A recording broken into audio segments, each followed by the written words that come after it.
Glória a Deus. Cumprimento a todos com a paz do Senhor Jesus. Amém, queridos. Que alegria, de estarmos aqui. Que honra também poder estar compartilhando com os irmãos uma palavra que Deus tem gerado ao nosso coração. Mas sabemos da responsabilidade como profeta de falar aquilo que o Senhor tem ministrado ao nosso coração. Eu sei que às vezes a visão das pessoas, ou seja, daqueles de vocês que vêm à igreja, pode ser uma, e daqueles que está ministrando, aquele que está com a responsabilidade pode ser outra. Mas o que Deus quer hoje é unificar essa visão. É que você possa ver o que eu estou vendo e que eu possa ver o que vocês estão vendo, bem? E esse é o trabalho de Deus, Ele trazer uma palavra que possa abranger de tal forma que pessoas possam receber numa medida de Deus, numa porção de Deus, que seja aplicado fortemente ao teu coração e à tua vida. Amém? Eu queria que você abrisse a sua Bíblia no livro de Lucas, no capítulo 10, a partir do versículo 38, nós vamos ler.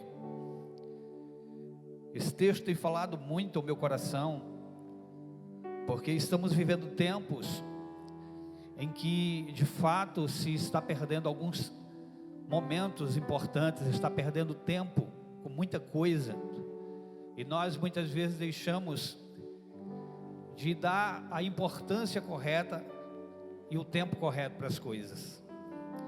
Nesse texto, você com certeza já ouviu ele muito, já leu muito esse texto, que fala sobre a visita de Jesus a Marta e Maria.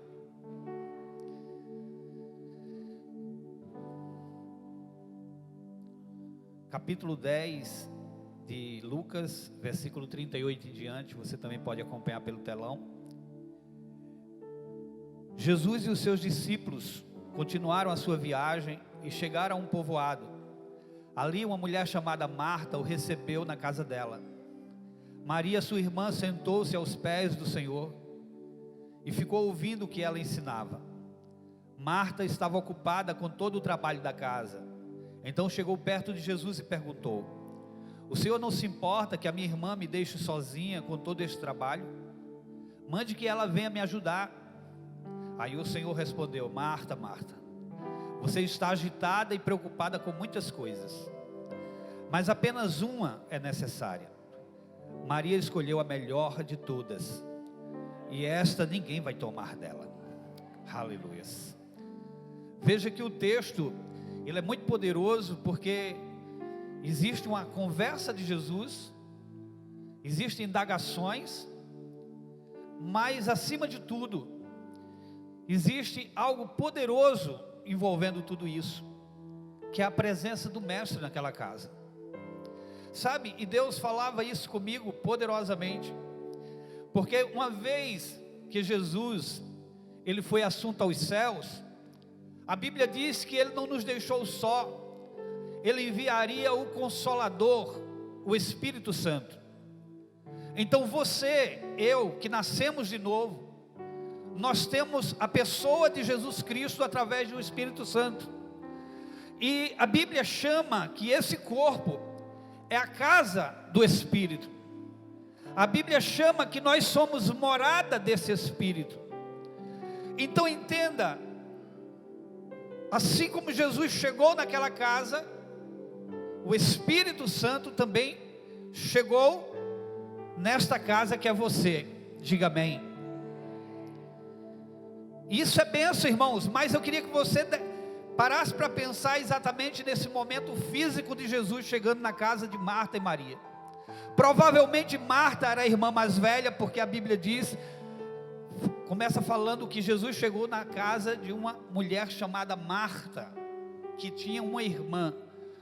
Aparentemente a casa era da irmã mais velha, porque a irmã mais velha é citada primeiro. Então eu parei um pouco para pensar e disse o seguinte para mim mesmo: eu estou priorizando a presença de Jesus em minha vida? Pergunte a você mesmo: você tem priorizado a Jesus? E a palavra que eu quero trazer hoje é: priorize a presença. priorize a presença. Eu sei que muitos aqui tem muitos alfazeres todos os dias. A gente trabalha, a gente que temos o trabalho fora de casa, ou seja, trabalha fazendo alguma coisa, você tem que dedicar tempo a isso. As mulheres que ficam em casa e não trabalham fora, também dedicam tempo à casa, ou seja, sempre vai estar com alguma coisa se ocupando. E às vezes as pessoas pensam que priorizar é exatamente dar mais tempo para aquilo, né? Se fosse assim, a gente estaria todo mundo errado, porque a gente não consegue ter outra prioridade. Quando a gente, por exemplo, vai trabalhar e temos 8 horas de trabalho, prioriza, quem tem 8 tem hoje 10, outros tem 12, enfim.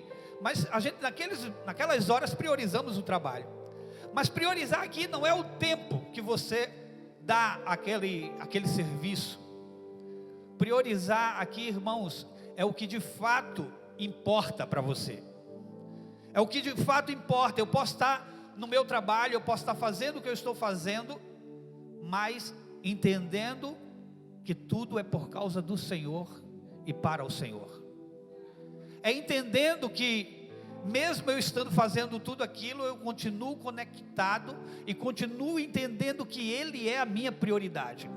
Porque amanhã eu posso não ter aquele trabalho, amanhã eu posso não ter aquele salário, amanhã eu posso não ter aqueles alfazeres para fazer, mas com certeza, se eu tenho priorizado a Jesus, todos os dias da minha vida, eu vou viver o que Ele disse que eu ia viver. Ele disse: eu estarei contigo todos os dias, até a consumação dos séculos. Então veja que Jesus deixou isso claro, a gente vai viver com Ele todos os dias. A gente vai viver com Ele por quê? Porque a gente não vai deixá-lo? Não. Porque a gente vai priorizá-lo? Não. É porque Ele resolveu nos priorizar. E entenda, não perca tempo quando estiver com Jesus. A gente muitas vezes marca esse momento aqui na igreja como se fosse um tempo de busca, e não deixa de ser, né? Mas eu sempre costumo dizer que esse momento que nós fazemos aqui, também nós podemos fazer em qualquer lugar, porque viemos aqui para quê? Adorar a Deus. Você pode adorar a Deus, alguns aqui adoraram a Deus a semana inteira, e vieram hoje adorar a Deus também no templo. O que eu estou te dizendo é o seguinte: o que nós fazemos aqui, você pode fazer em qualquer outro lugar. Agora entenda, a intenção com qual você vem aqui é que vai determinar a sua prioridade. Porque se você veio aqui para adorar a Deus, isso é muito bom. Se você veio de fato para adorar ao Senhor, para contemplar a Ele, entenda algo: nada pode tirar essa prioridade, ou pelo menos nada poderia tirar essa prioridade. Eu não posso estar preocupado com o irmão que está do meu lado, que ele não dá glória. Eu não posso estar preocupado com o irmão do meu lado que dá glória demais. Eu não posso estar preocupado com quem está louvando. Eu não posso estar preocupado com quem está adorando. Eu não posso estar preocupado com a movimentação, ainda que isso não seja bom. Mas o que eu quero dizer é que eu não posso vir e qualquer coisa me tirar o foco, que é adorar a Deus. Quando eu vim no intuito de adorar a Deus, não importa o que aconteça externamente, dentro de mim está determinado que eu vim adorar ao Pai, e eu vou adorar ao Pai. Dentro de mim está determinado que isso vai acontecer, porque foi para isso que eu vim. Então isso é priorizar. Mas infelizmente muitas pessoas chegam ao culto e eles determinam o culto como aquilo que eles acham que foi bom ou não foi bom.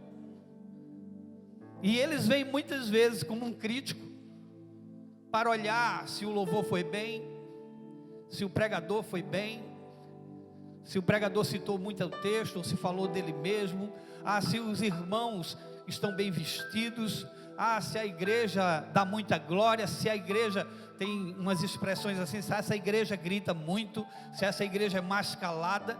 É tanta preocupação que eu digo o seguinte: às vezes o que ficou de fora foi a prioridade da presença. O que ficou de fora, de fato, foi a prioridade da presença. Mas se você vier com a prioridade da presença de Deus, você vai ser igual Maria. Maria, quando percebeu que Jesus chegou em sua casa, ela foi para os pés de Jesus. Ela estava preocupada com o que Jesus ia falar, com o que Jesus estava falando, com o que Jesus estava fazendo. Eu entendo, irmãos, que talvez essa tenha sido a primeira, porque a Bíblia fala que Jesus, chegando numa cidade, num povoado, entrou na casa de uma mulher chamada Marta. Dá-se a entender que talvez aquela fosse a primeira vez que ele estava encontrando com aquela família, mas você vai perceber em toda a Bíblia que Jesus passou a ser amigo daquela família, de Lázaro, que não estava naquele momento, que eram irmãos dela, e de Marta e Maria. E veja que quando Maria, percebendo que Jesus estava lá, e não estava, ainda que a Bíblia diz que Jesus estava com ela naquela casa, a Bíblia diz também que estava com os discípulos. Então provavelmente os discípulos estavam com ele, mas ela foi aos pés de Jesus. O que ela fez, irmãos, foi sentar e escutar o que Jesus tinha para dizer. Hoje é um domingo, e talvez aqueles que ficam em casa dia de domingo, que não trabalham, talvez tenham um tempo maior para sentar e ouvir Deus. Mas o texto fala que ela sentou para ouvir, e dá ao entender que ela prestou atenção, ou seja, ela dedicou um tempo de qualidade para estar aos pés de Jesus. Não foi aquela coisa de que eu vou ver o que é que ele vai dizer agora e já vou fazer as coisas. É tanto que incomodou a irmã dela, porque a irmã dela estava fazendo muitas coisas. Ela deu um tempo de qualidade para estar aos pés de Jesus. Isso fala talvez para nós hoje de oração. Isso fala talvez para nós hoje de um tempo de qualidade de leitura da Bíblia. Isso fala de nós estarmos de fato em comunhão com o Espírito. Fala de estarmos tendo um tempo com Ele. E não só estar aqui hoje, que é bom, mas não é suficiente. Você vem para a igreja e você passa 2 horas e um pouquinho, 2 horas e meia e tal, e de repente para alguns possa até pensar, não, pronto, eu já fiquei bem, agora eu estou bem a semana inteira. Não, irmãos, é muito pouco. A igreja, por exemplo, tem culto também na quarta, e se você pode vir, quer estar aqui adorando a Deus com o intuito correto, venha também na quarta. Tem também na terça, tem também na sexta-feira, nas células. Esteja nos pés de Jesus. Mas o que eu quero dizer a você é que não é essas coisas que determina a prioridade. O que determina a prioridade é o tempo que você dedica a Deus na sua vida. E aonde você estiver. Sabe, tem gente que diz assim, eu não gosto de confundir as coisas. Quando eu estou trabalhando, eu não preciso, por exemplo, estar pregando o Evangelho. Eu sou pastor, talvez os pastores ou aqueles que são líderes de alguma coisa, talvez tenham um pensamento diferente, porque eu já penso o seguinte, se me der uma oportunidade eu prego. Eu trabalho de aplicativo, irmãos, e eu digo a Deus pela manhã, Deus, me dá oportunidades, e não deixe que eu perca as oportunidades, porque Ele pode dar a oportunidade e eu estar de olhos fechados para isso. E eu tenho encontrado, irmãos, eu coloquei uma política para mim, que é o seguinte: às vezes chama alguém de um lugar para um hospital, ou de um hospital para um lugar, algum lugar. Eu não rejeito, pode aquela corrida não ser boa para mim. Assim, financeiramente aquela corrida pode não ser boa. Eu pego todas as corridas que está levando alguém, que alguém está indo para o hospital, ou alguém está saindo do hospital. Eu pego todas elas, eu não rejeito nenhuma. E nessas que eu faço, irmão, geralmente eu tenho motivos para evangelizar. E eu tenho evangelizado nesses motivos, né? E já aconteceu muitas vezes de eu chegar e a pessoa dizer, já não sei quantas pessoas cancelaram a corrida. Outras às vezes é um enfermeiro que está indo para trabalhar, não tem nada a ver com enfermidade, mas eu coloquei isso como uma política para mim, e eu faço. E normalmente A gente tem oportunidade, mesmo quando é um enfermeiro que está indo trabalhar, mesmo quando é uma pessoa que não está enferma, às vezes está indo fazer uma visita, a gente tem como pregar o Evangelho. E por que eu estou falando isso? Porque eu tenho priorizado a Jesus. O meu trabalho não teria função alguma se eu não pudesse pregar a Jesus, se eu não pudesse falar do amor dele. Ah, pastor, mas o senhor faz isso, então é bom porque o senhor trabalha em aplicativo, mas eu trabalho, não sei qual é o seu trabalho. De repente é de vendedor, seu patrão não quer que você fale de Jesus, e etc. Ou seja, o que eu digo é o seguinte: dá o teu jeito, irmão. Mas quem estiver precisando de Jesus, e você sentir que a pessoa está precisando de Jesus, não deixe de falar dele, não deixe de priorizá-lo, mesmo que a política da empresa não possa, e etc. Eu estou dizendo isso porque graças a Deus nós não vivemos ainda, né, em um regime totalitário que a gente não possa falar de Jesus nos lugares. Pode ter alguma empresa que eles, não é nem uma proibição, né, mas seja muito mais como um conselho para não fazê-lo. Mas o que eu quero que você entenda é que você não perca tempo, porque Maria não perdeu tempo enquanto estava aos pés de Jesus. E eu acho tremendo isso, porque hoje Jesus habita em nós de uma maneira total. Não é uma visita que ele veio fazer nessa casa que somos nós. Não, ele habita em você. Então todo tempo ele está em você. Sabe, ele não te deixa porque você errou hoje. Ele não te deixa porque você fez uma coisa errada ontem. Ele não te deixou de forma nenhuma porque você teve algumas limitações na sua vida. Não, ele não te deixa. Ele continua te ensinando. Eu acho que esse texto, ele, como aplicação, é claro, ele pode se falar de dois tipos de cristãos: aquele que serve ao Senhor e aquele que se relaciona com Ele, o servindo. Existem cristãos que aprenderam simplesmente a servir a Deus, e esse cristão, ele é relacionado com Marta.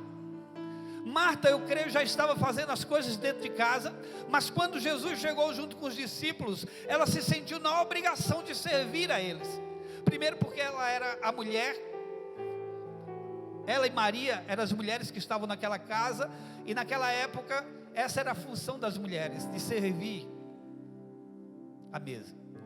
Então com certeza ela estava fazendo muitas coisas, e ela estava querendo agradar aos seus convidados. Com certeza ela estava com o coração correto até nisso, de servir a Deus. Você está entendendo? Quando a gente olha para Marta e Maria, a gente não diz que Maria é o certo e Marta é a errada. Não é isso. A única coisa aqui é os tempos, é o momento, é você discernir correto o que fazer no momento. Marta estava preocupada, e era legítima a preocupação dela, porque ela estava fazendo algo. Mas entenda, servir ao Senhor ou se relacionar com Ele vai determinar a forma que você lidar com aquele que habita em você.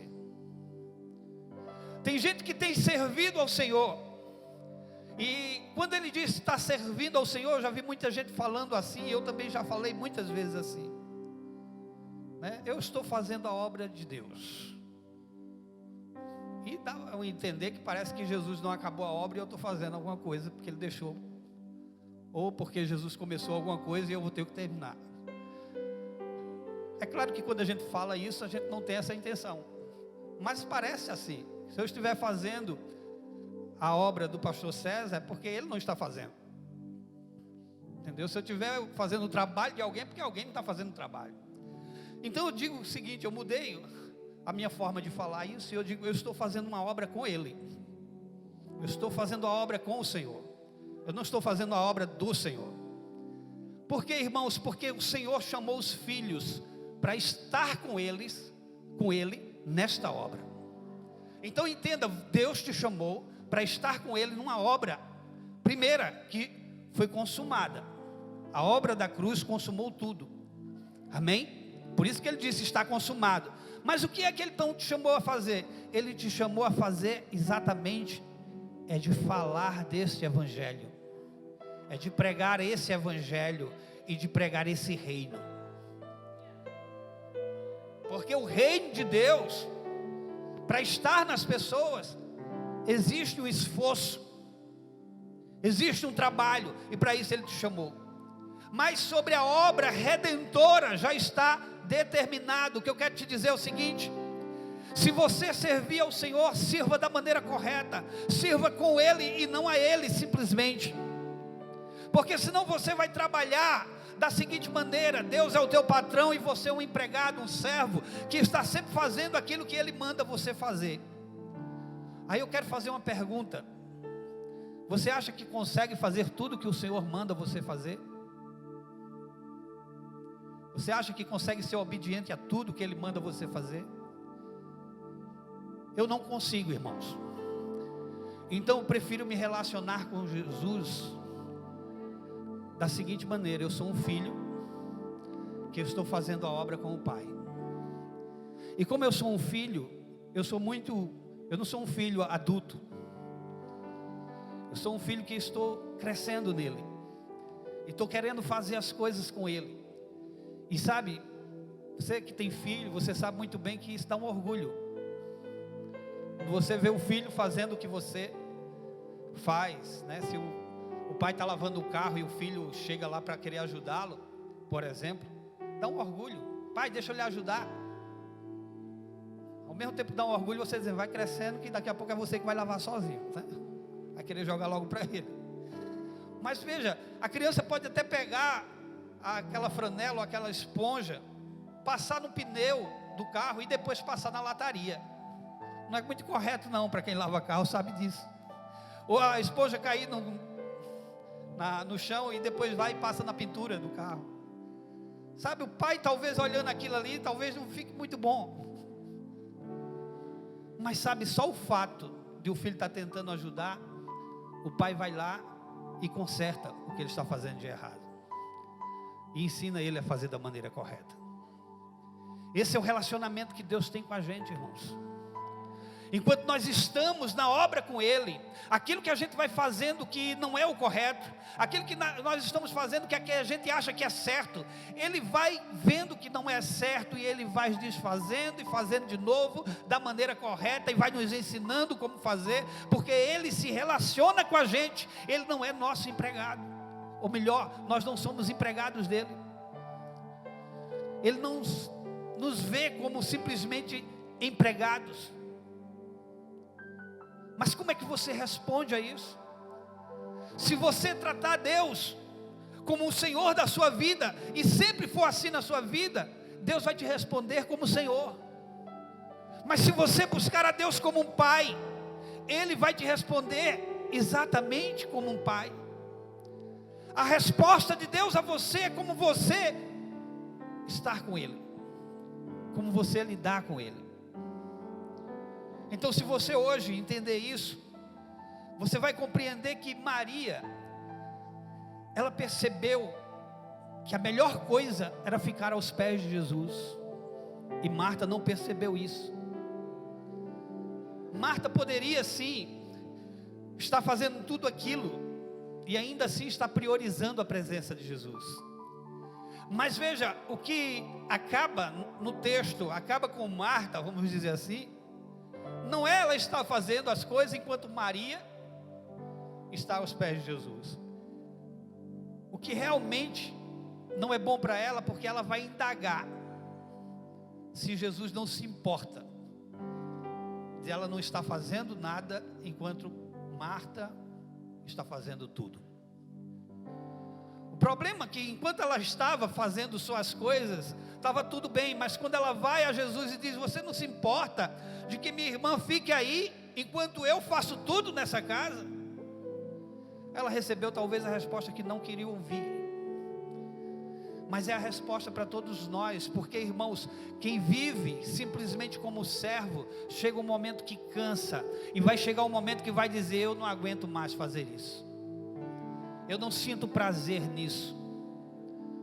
E sinceramente, é isso que tem acontecido com muita gente na igreja. Muitos cristãos estão enfadigados da obra, Muitos cristãos estão enfadigados de fazer a obra. Mas eu quero que você entenda que aqueles que estão afadigados de fazer a obra é porque estão afadigados por estarem fazendo a obra de Deus e não com Deus. Porque quem está fazendo a obra com o Pai não se cansa, ele não reclama. Ele sabe que Deus está cuidando de tudo. Ele sabe que é Deus que está no controle de todas as coisas. Ele não quer mérito para ele. Ele sabe que o mérito é todo do Senhor. Ele tem ideia exatamente de qual é a sua posição nesse reino. Mas se você não tiver essa ideia, você vai ficar reclamando porque você faz e o outro não faz. E vai ficar querendo indagar a Deus porque é que uns trabalham tanto para o Senhor, e às vezes a indagação ela vem mais ou menos assim: eu faço tanto para o Senhor, mas vê, fulano de tal, eu nem vejo ele fazendo tanta coisa e é tão abençoado.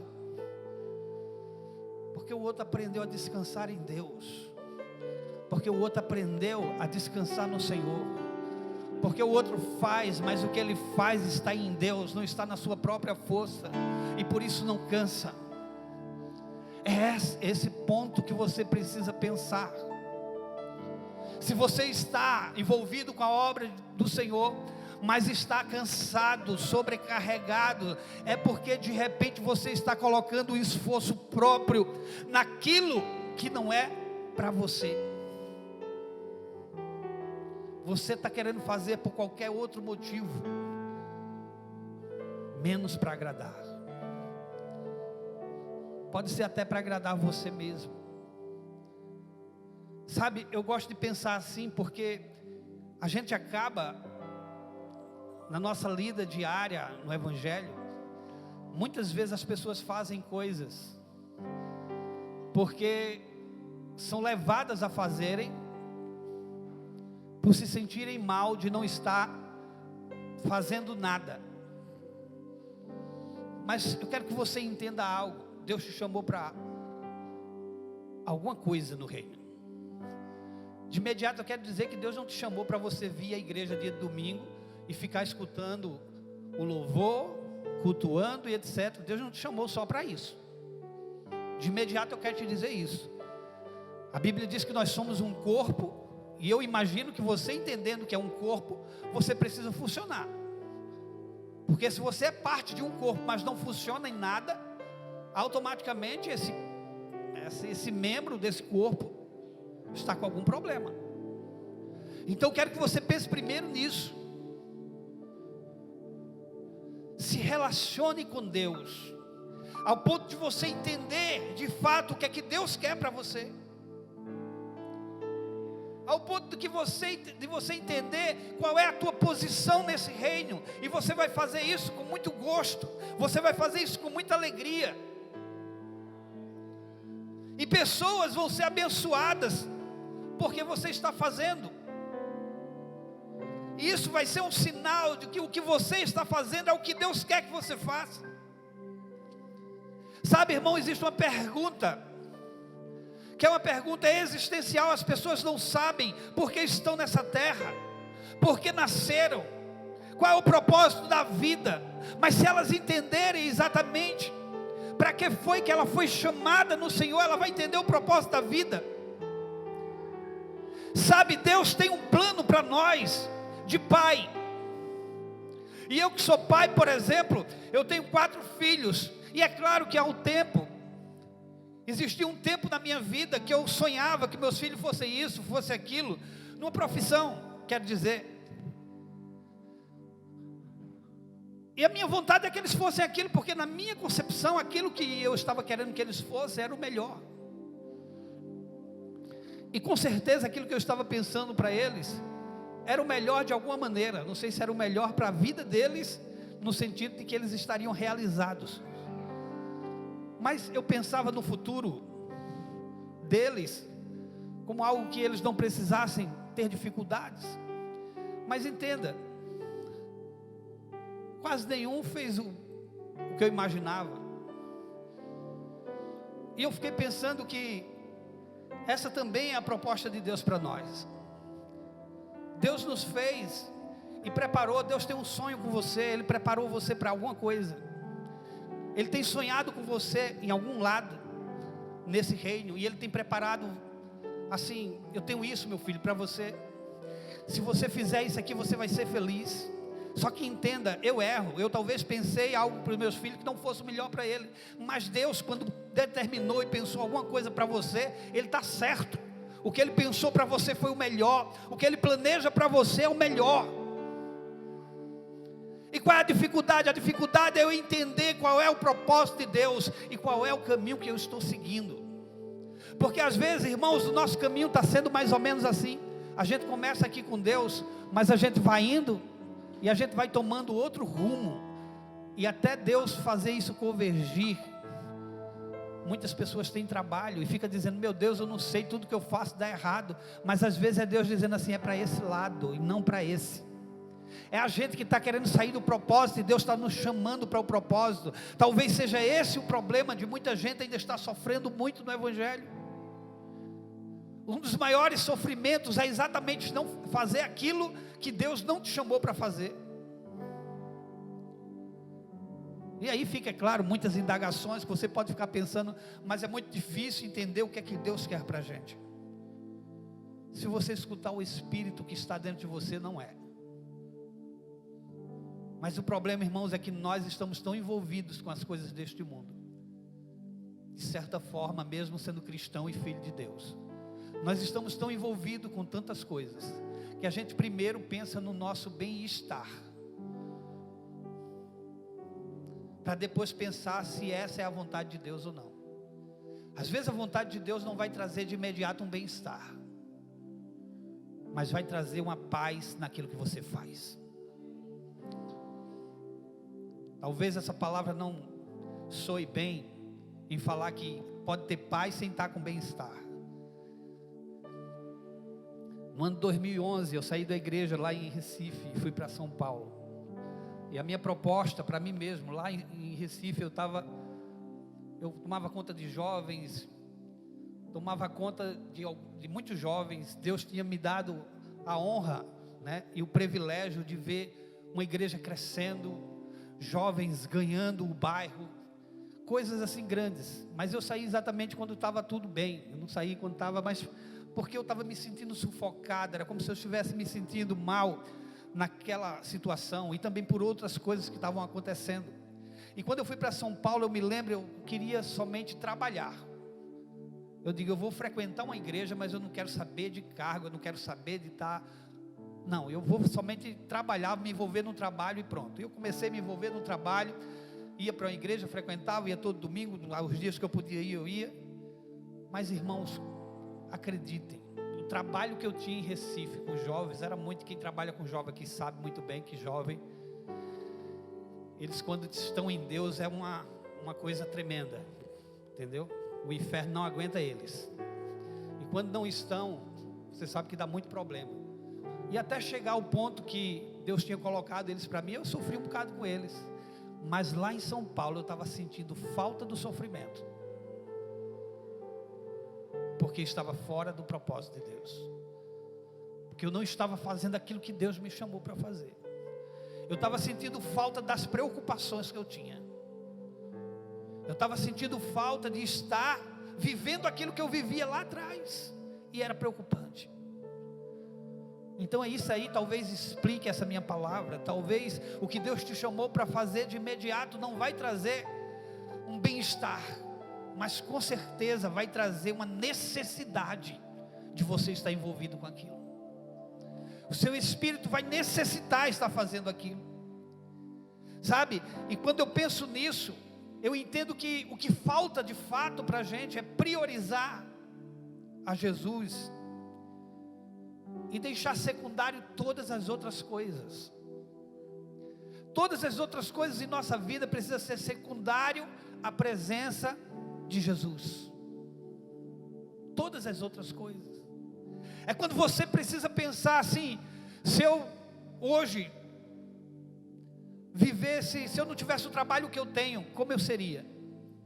Você começa a pensar nisso. Talvez alguns aqui dizem, eu iria sofrer um bocado, sim. Mas sem Jesus, como seria?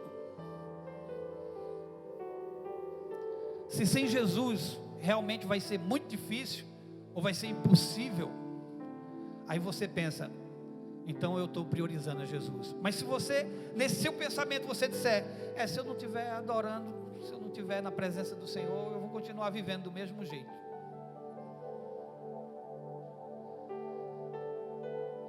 Talvez essa seja a questão de muitos. Alguém acha que está priorizando a Jesus, até ser colocado em uma situação em que você precise ter uma escolha. E é nisso que eu penso. Penso em priorizar a Jesus acima de tudo. Em fevereiro, eu perdi a minha mãe. E era algo, irmãos, que dentro dessa palavra eu já tinha vivido assim. Eu dizia isso para mim mesmo: Deus, como é que será sem a minha mãe? Só que eu imaginava e ficava pensando o seguinte: é muito difícil, mas de fato na minha cabeça vinha, só não dá sem Jesus. Porque, por exemplo, para os pais sabem muito bem que o que é mais importante passa a ter mais importante, mais valor é os filhos, né? E a gente fica pensando, meu Deus, como vai ser sem os meus filhos? A gente só pensa na perca, é claro. Mas os filhos crescem, casam e vão embora, e a gente fica só. Entendeu? E vai chegar um ponto que a gente também vai estar só de novo. Então não é por morte, mas você vai ter que ter essa separação. Veja como é difícil.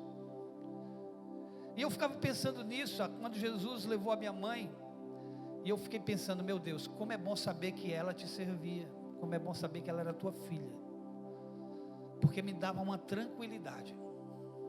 E eu entendi que priorizar Jesus foi a melhor coisa da minha vida. Porque sem eu querer ou não, sem eu ter gostado ou não, sem eu entender ou não, Jesus levou a minha mãe, e eu fiquei sem ela. Então, se eu entendo hoje tudo muito bonitinho, não sei se eu entendo, mas eu tenho certeza que eu só consigo viver por causa da presença de Jesus, porque Ele é a minha prioridade. Então eu quero que você também entenda isso.